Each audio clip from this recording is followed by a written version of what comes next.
Unlocking Ram Shabd Roop, Sanskrit word forms explained. Welcome to our journey into the fascinating world of Sanskrit. Today, we explore the different forms of the word Ram in Sanskrit, known as Shabd Roop. Sanskrit is an ancient language with a rich grammatical structure. Each noun has various forms based on number, case, and gender, making it unique.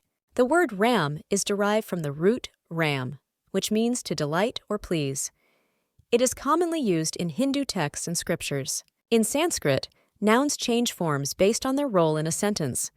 These forms are called vibhakti or declensions, crucial for understanding Sanskrit grammar.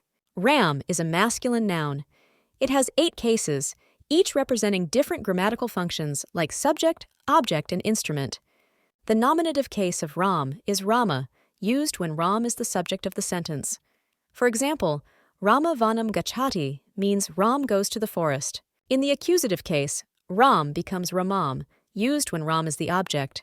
An example is Sita Ramam pashyati, meaning Sita sees Ram. The instrumental case of Ram is Ramena, indicating the means by which an action is performed. For instance, Hanuman Ramena saha asti means Hanuman is with Ram. Understanding these forms helps in grasping the essence of Sanskrit literature and scriptures. Join us next time as we delve deeper into this ancient language's beauty.